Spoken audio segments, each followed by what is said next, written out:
Watch the movie.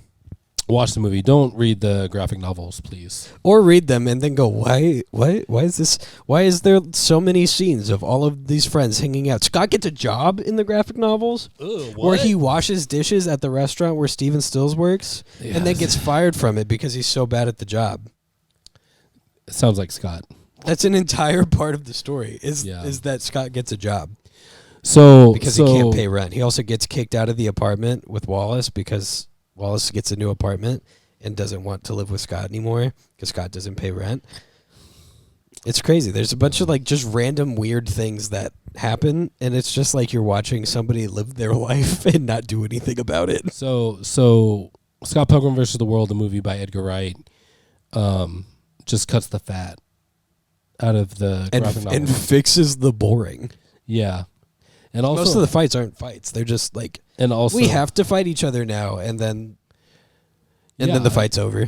For the most part, I thought all the fights and conflicts with were fun. really good. And unique. Yeah, unique. Other fun things about the movie that's different from the book is that the band's name is not Sex Bomb. It's Sonic and Knuckles. Okay, I could see some issues with them putting that in the... Scott doesn't use Pac-Man as an opener for girls. He uses some fun fact about Sonic the Hedgehog. Nice. And the Ramona's hammer that comes out of her bag is a reference to Amy Rose from the Sonic franchise as well. Oh, gotcha. And during that crazy fight sequence in the graphic novel, Ramona puts Scott in her purse. Oh, that's cute. And carries him around. I think a lot of girls wish they could do that. Kind of dumb. To their men. I don't know. Is that true? Would you carry me around in your purse? Do you want to just... She said, no, they always weird me out when dogs do that. When they put dogs in their little pockets? But it wouldn't be a little dog, it'd be me. She said it's somehow weirder. Okay, she's just not like other girls, I guess. I guess not. She's not a manic pixie dream girl. She's my manic pixie dream girl. There you go. That's all I have to say. This is a crazy movie. I will say this. Ramona's a little cutie pie. You like Mary Elizabeth Winstead? I do. I wish anybody from the cast or Edgar Wright would come on the podcast so we could talk to them. I wish that anyone from the movie, including Edgar Wright, would come and give me a kiss. I wish that any of them, the people of the internet, would watch this video, like and subscribe, and leave a comment. I wish anybody who likes or leaves a comment would also give me a kiss. Free kisses. You heard it here from Michael. Well, that could be you. Good and luck. Subscribe. And that could be you. You know what? No need to worry, Sybil. Most of our audience is male. In fact, most of the people commenting is me. 100% of our audience, I think, on most of our videos, except for maybe like the Barbie one. And from the Philippines. Yeah. If you're watching Hero, you're probably in the Philippines right now. Yeah. If you're on the internet watching Full-Time Movie Fans and you're in the Philippines, you're watching Hero. Correct. Man, Scott Pilgrim versus the World. Mm-hmm.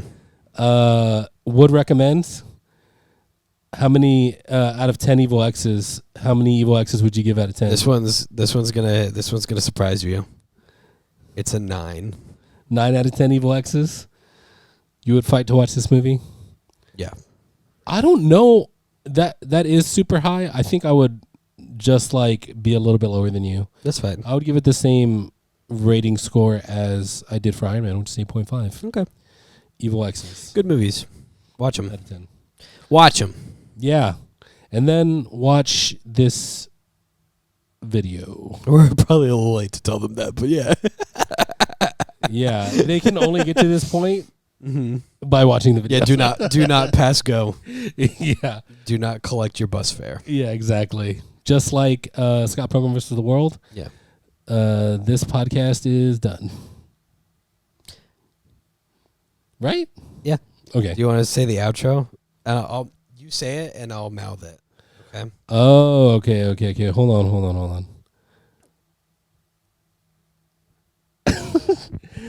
Well, thanks for watching Full Time Movie Fans. We hope your day is everything you dreamed it'd be and more. Bye. Sup? You know, you'd look cooler if you'd subscribed. Your dad wouldn't be so disappointed in you if you subscribed. Your friends would do it. Aren't you like them? Don't you want to be like your friends? Your friends would do it. Nah, you're too much of a wimp anyway. Yeah, you could watch a couple other videos though, if you were cool. Yeah, you won't though.